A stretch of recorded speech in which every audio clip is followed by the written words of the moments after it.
महाराष्ट्र क्रांती news, आवाज सर्वसामान्यांचा। दोडीतील अल्पवयीन मुलीवरील अत्याचार प्रकरणानंतर आजीचा संशयास्पद मृत्यू, आरोपींना कठोर शिक्षा देण्याची मागणी। कुंभार समाज विकास संस्थेच्या वतीने कळवण तहसीलदारांना निवेदन। सिन्नर तालुक्यातील दोडी येथे 13 वर्षीय अल्पवयीन मुलीवर अत्याचार झाल्याच्या आरोपानंतर तिच्या कुटुंबियांना धमकावून तक्रार मागे घेण्यासाठी दबाव आणल्याचा गंभीर आरोप करण्यात आलाय। या प्रकरणातील पीडित मुलीची आजी कैलासवासी संगीता मधुकर जाधव यांचे अपहरण करून मारहाण केल्यानंतर हातपाय बांधून गावाबाहेरील विहिरीत फेकून दिल्याचा आरोप कुटुंबियांकडून करण्यात आलाय। या घटनेमुळे परिसरात खळबळ उडाली असून संबंधित सर्व आरोपींवर कठोर कारवाई करण्याची मागणी करण्यात आली। मिळालेल्या माहितीनुसार दोडी येथील 13 वर्षीय मुलीवर 8 ते 10 दिवसांपूर्वी अत्याचार झाल्याची तक्रार पोलिसांकडे करण्यात आली होती।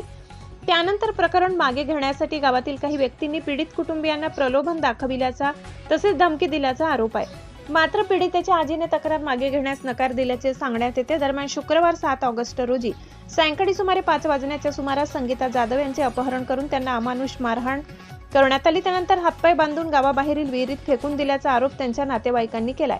रविवारी दुपारी त्यांचा मृतदेह विहिरीत आढळून आलाय। त्यानंतर सोमवार 10 ऑगस्ट रोजी नाशिक येथील सिव्हिल हॉस्पिटलमध्ये शवविच्छेदन करण्यात आले। त्यानंतर नाशिकच्या अमरधाममध्ये अंत्यसंस्कार करण्यात आले। या घटनेप्रकरणी मृत महिलेच्या बहिणीने पोलिसांकडे तक्रार दाखल केली। तसेच नाशिक जिल्ह्यातील कुंभार समाज बांधवांनी वावी पोलीस ठाण्यात ठाम भूमिका घेत संबंधित आरोपींना अटक होईपर्यंत मृतदेह ताब्यात न घेण्याची भूमिका घेतल्याचे सांगण्यात आले। त्यानंतर पोलिसांनी तक्राराची चक्रे गतिमान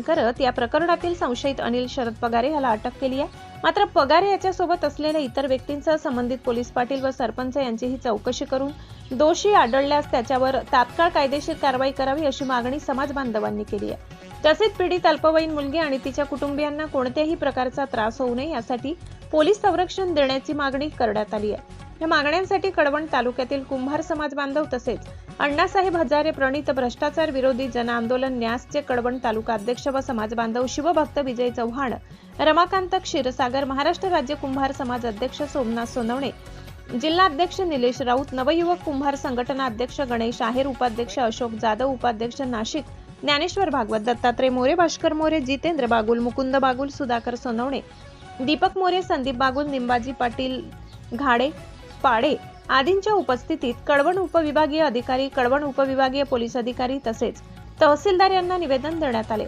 अल्पवयीन मुलीवरील अत्याचाराच्या प्रकरणाची तसेच संगीता जाधव यांच्या मृत्यूची सखोल चौकशी करून सर्व दोषींवर कठोर कारवाई करावी, प्रकरण फास्ट ट्रॅक न्यायालयात चालवावे आणि पीडित मुलगी व तिच्या कुटुंबियांना न्याय मिळवून द्यावा अशी मागणी निवेदनातून करण्यात आली।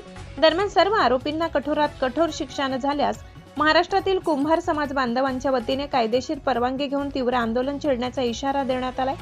या प्रकरणाची शासनाने गांभीर्याने दखल घेऊन पीडित मुलगी व तिच्या कुटुंबियांना न्याय आणि सुरक्षितता द्यावी अशी मागणी समाज बांधवांनी केली आहे। महाराष्ट्र क्रांती न्यूज साठी वृत्त संकलन विभाग, कळवण। अशाच नवनवीन बातम्या पाहण्यासाठी आमच्या महाराष्ट्र क्रांती न्यूज या YouTube चॅनलला लाईक करा, सबस्क्राईब करा आणि बेल आयकॉनला प्रेस करा।